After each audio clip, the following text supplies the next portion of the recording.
Are you run down physically or emotionally because you just can't say no to others? Well, it's probably not because you're an awesome servant. It's probably because you're more like their slave.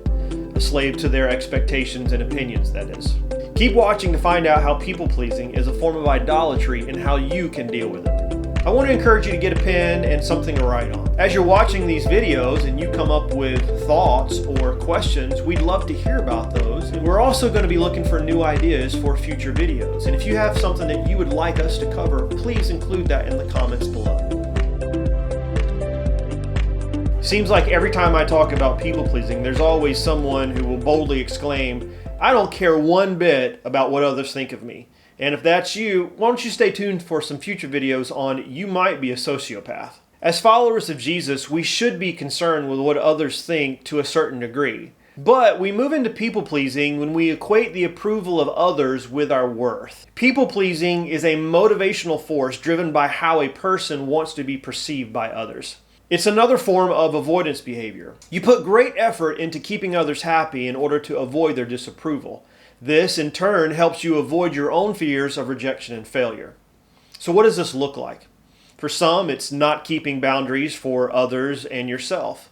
It's not being able to say no to people even when it hurts you or others. It's an unhealthy desire to be recognized positively. And these are just a few examples of many. The ugly truth is, it's idolatry. And it's idolatry because we allow Jesus to be displaced by the opinions of others. It's living for the audience of others instead of living for the audience of Jesus. It often leaves us feeling like our lives are chaotic, and it makes us feel run down emotionally and physically, and it can even make us feel anxious or depressed. It doesn't have to be this way. And if you've come to grips with the truth that your people-pleasing is rooted in the sin of idolatry, then you might be ready to take the next steps in overcoming it. And today we're going to talk about 4 action steps that can help you overcome your people-pleasing. The first action step is center your life on Jesus. Make adjustments by shifting priorities in thought, emotion, and behavior to align with biblical truth.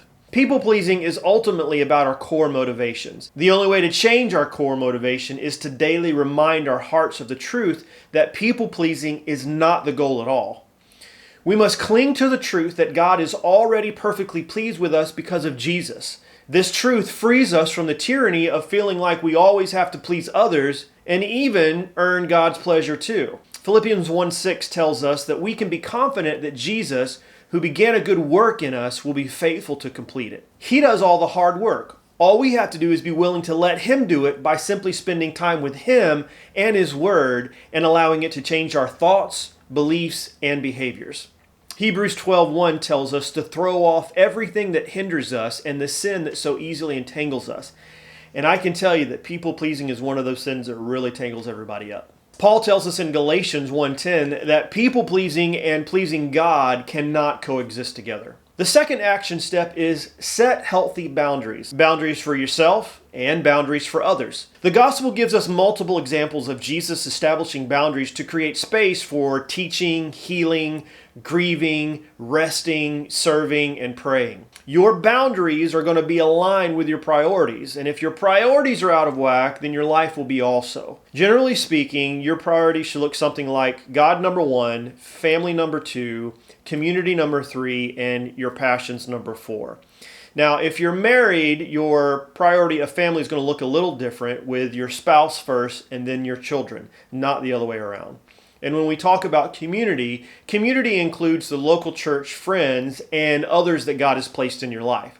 Once you have those general priorities, then the things that fall outside of those major areas can be arranged by what's important to you as long as it's aligned with God's Word. The third action step is learn to say no, and this is really difficult for a people pleaser. Once your boundaries are established, you can have a better sense of your capacity to help others outside of your top priorities.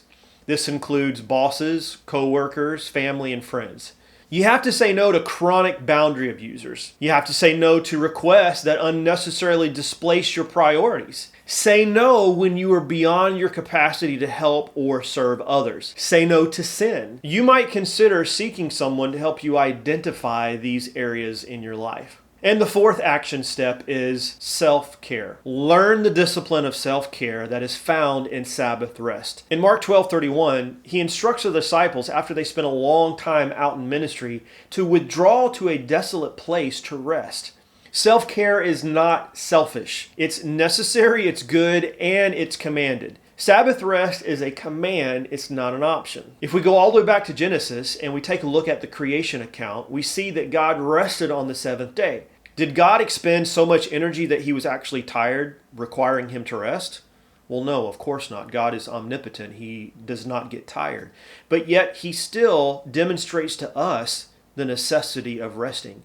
In fact, when God rested, that became the first act of God that his creation could actually emulate themselves. All the other actions was God creating something out of nothing. Sabbath rest goes beyond corporate worship on Sundays. It's so much more than that. It's about rest for our weary souls. We've already discussed Jesus' example of self-care in his withdrawal from the crowds. This will look different for each person. Here are some elements that should be present in self-care. Unplugging from distractions, stress, and responsibilities. You're going to have to step away from your phone, from your work responsibilities and your home responsibilities. And you're going to have to do something that refreshes or recharges you. Maybe that's things like coffee and Jesus to start your day, or coffee and Jesus at any point in the day. Hobbies, watch a movie or TV series or something else. The point is, it's rest time. Rest for your heart, rest for your mind, rest for your bodies. You don't have to be enslaved to people pleasing. It's a terrible master because people are fickle and they're hard to please. In fact, people pleasing is an impossible ambition. By realizing that God is pleased with you because of Christ alone, you're free to set boundaries in your life that provide the emotional space to maintain appropriate boundaries. I'm Shane with Anchored Christian Counseling, and thanks for watching.